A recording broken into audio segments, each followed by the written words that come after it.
Well, ladies and gentlemen, boys and girls, brothers and sisters, I was thinking of actually recording two of the instruments in this retro pack in one video, but I made a decision not to, and just to give this instrument its own video because I think it's wholly deserving of it.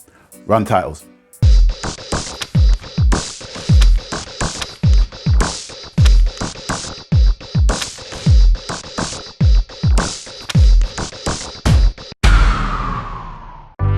Lloyd Brown plugin of the week.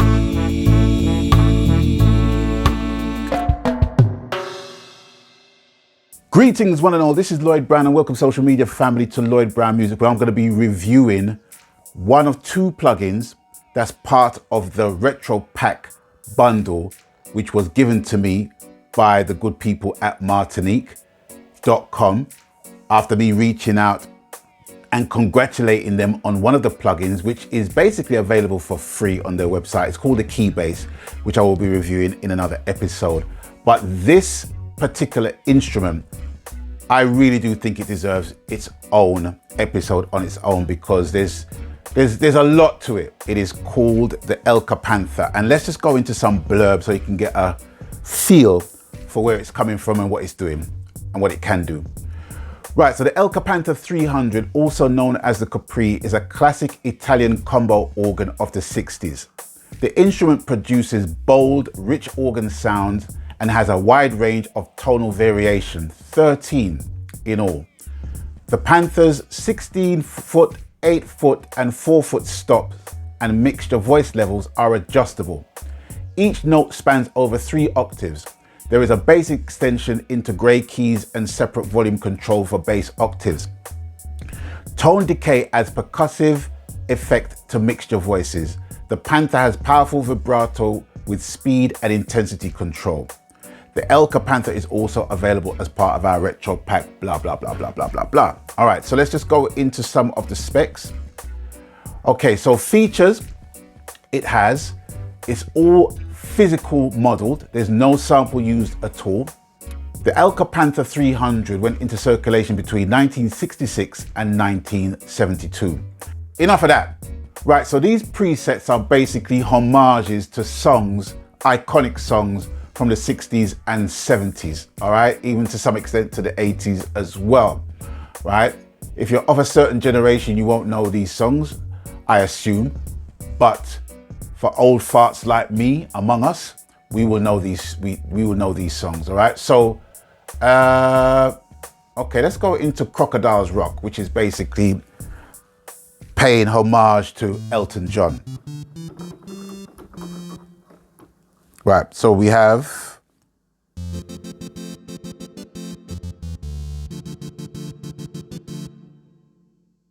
basically Crocodile Rock, okay?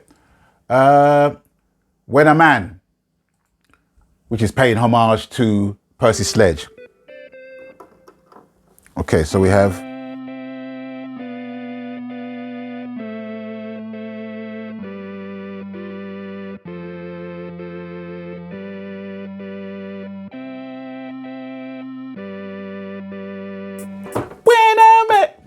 you know it goes already. All right, so that's just to give you some idea of the presets that's paying homage to those iconic songs. Now, I'm not a proficient keyboard player, didn't profess to be, and I had no knowledge about this particular make of organ.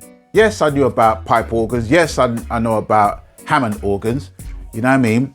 Coming from a church background, but at the same time, I didn't know it was this particular instrument that was responsible for those iconic sounds. And because Martinique are basically making these plugins in celebration of the vintage era, that's exactly what drew me to them as a company and drew me to these plugins. So with that being said, the gushing all over, I'm gonna go into the controls as we see here. Right, so as you can see, the top left-hand corner above the El Panther is the LEM tape delay, which we already covered in another program already, so we'll dispense with that. and we just go into the buttons right here. So we have the on and off button. Simply turns the thing on and turns it off. So it's on at the moment, right? The next one is the bass volume, which more or less controls the lowest bass octave, which are these black keys. Okay. So if I turn the control,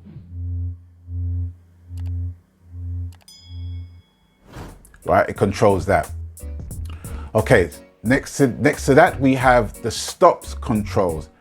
And it wasn't until recently that I discovered where the term pulling out all the stops came from. It actually came from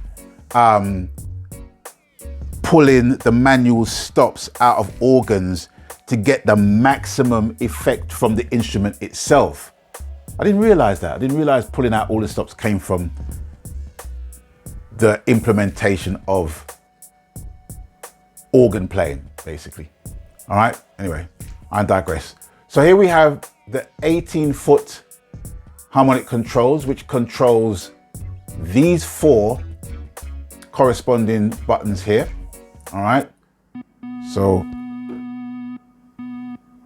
depending on which switch of these 18-foot stops are turned on and off, will kind of vary the sound.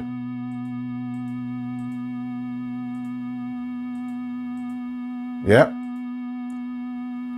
And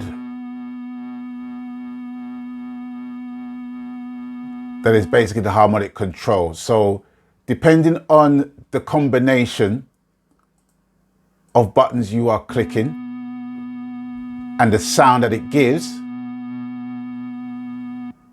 you can customize all of that with that control there. And it's the same thing with the 8-foot stops and the 4-foot stops. All right. There we go.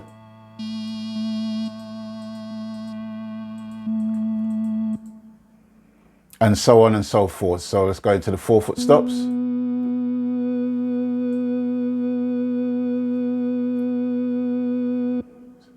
See, so that kind of gives a whole different vibe to it as well. So alongside this, we have the mixture knobs, which controls the last 2 white knobs to give more of a tone to the instrument. Let's see how that works.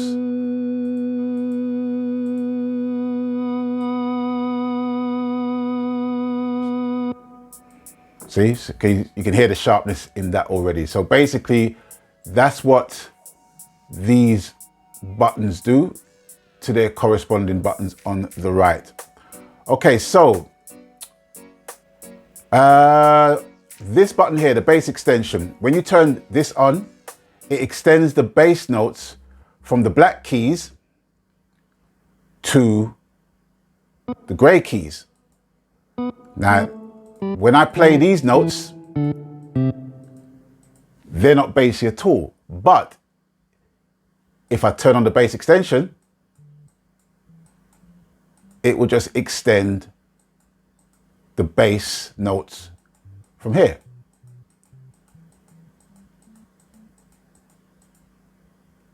Turn them off,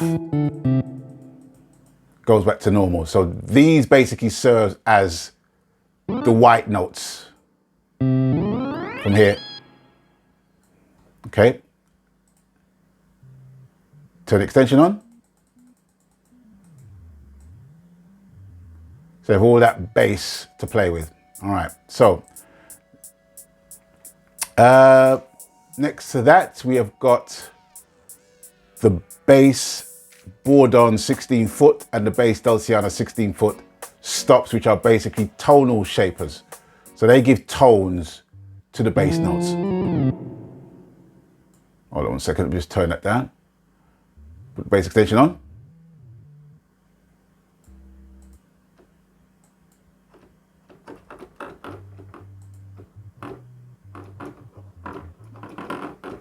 Okay, so that's more or less that. The gray controls are the tremolo controls.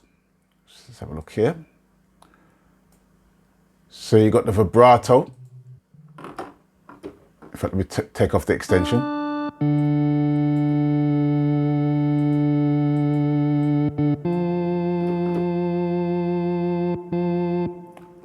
So this will basically alternate between light and heavy vibrato.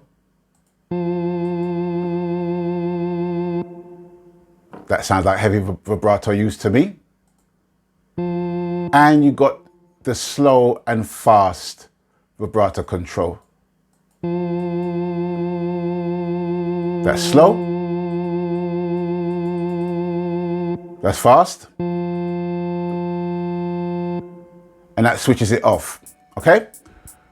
Right, so next up we have, right, so we've got the tone decay.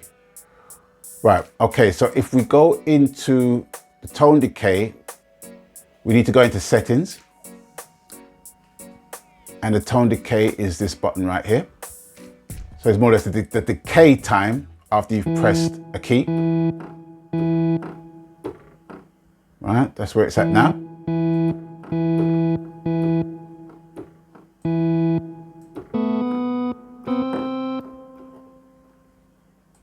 It would help if I actually turned on the decay. You idiot. All right, so here we go. Right, so there you go. So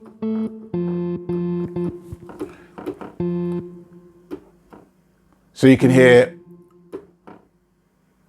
it's a faster decay time, I find, from 0.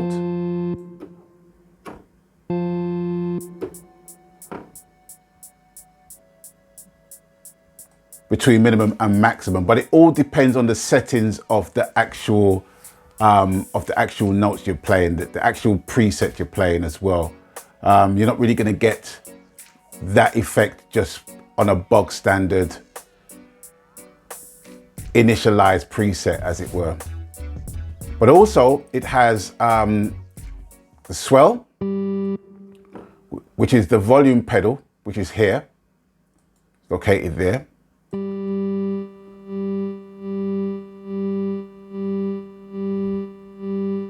There you go, which could be worked that way, or it can be worked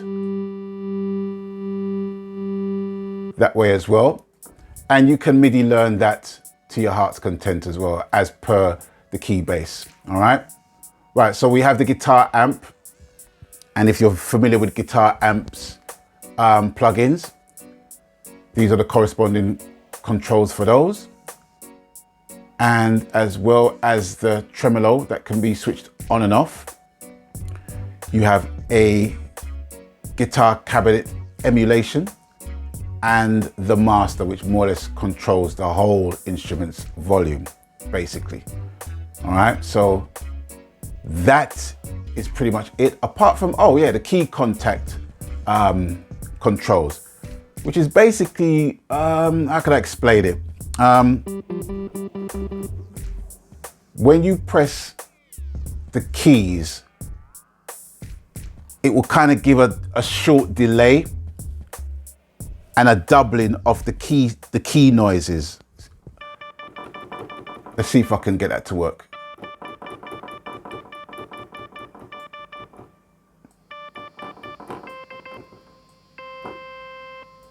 No, that's not what I want. That's not what I want at all.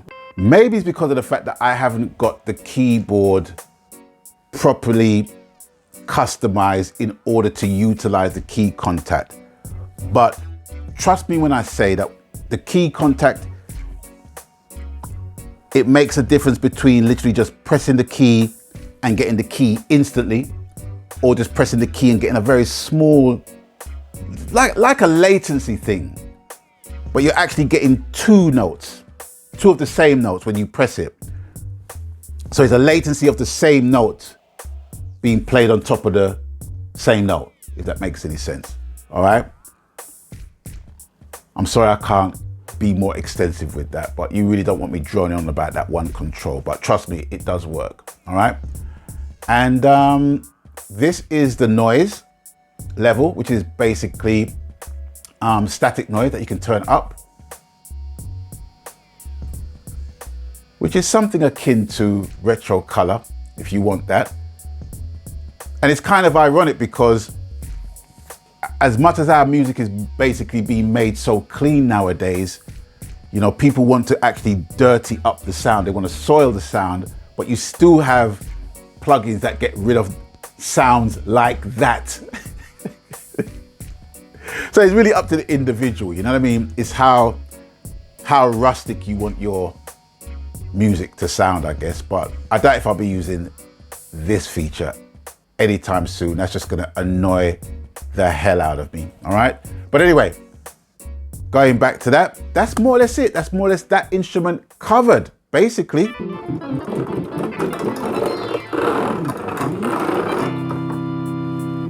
I know, I'm not a proficient keyboard player, but I know what I want to hear, don't get it twisted.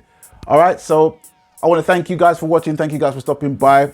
If this video has been of any help to you or any inspiration to you, people, please click the subscribe button, the like button. You know the coup, you know the procedure. And until I catch you next time, people, stay blessed. I'm out of here, Magansky. I'll catch you later. Peace. Abstain from foolishness.